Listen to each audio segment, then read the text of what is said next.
Hey there, my name is Dave Pannell. If you're planning to sell a home after a loved one passes away, there's always a period from the time you file probate and then you're waiting on court confirmation. And I have some tips today to explain how I can impact your sale and impact the process with you.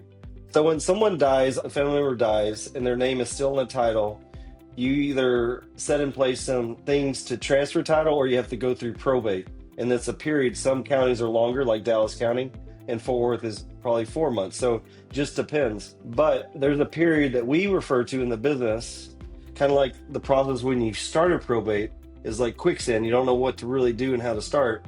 But in probate, when you start and you give it over to the attorney, there's a period called the black hole.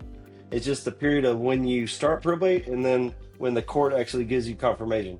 I want to give you a few tips to avoid it and what to look out for if you're preparing. So, in the gap of the black hole, I hate to say that, in the time period that you're waiting, you are going to run into some family members that go to the property and they move things around without authority.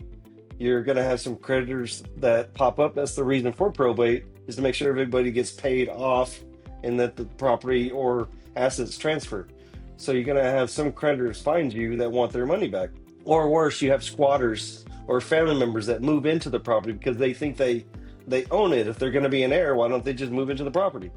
But that's the worst thing you could do, because if you're planning to sell it, you're going to lose probably your highest paying buyer if they have to wait for an eviction of the property. In the process of waiting that time period, you can do everything that you want to do, like take inventory of the property or the items in the house, do an estate sale.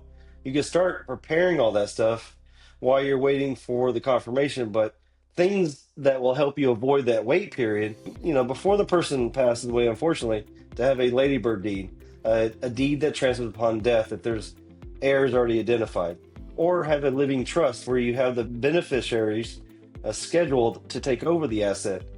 Some cases we've had to go through probate as well with the trust, but it gives instructions. But you just want to avoid the long wait to get confirmation.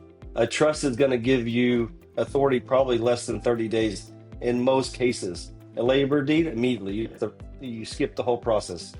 But just in case you have a family member that moves into the property while you're trying to handle the estate, you could immediately take over with a temporary administration, where they're going to give you immediate control as the executor or personal rep, so that you can control people moving in or moving out, or things missing, or people selling stuff. So think about that. We work with families, we work with investors, we work with title companies all across Dallas Fort Worth. We help you clean up the house, we help you clear all the titles. The biggest thing right now is solar panel liens. We'll help you clean up all that. We'll help you close the property at the highest possible price. My name is Dave Pannell, real estate broker here in Dallas Fort Worth. I can't wait to help you. Bye.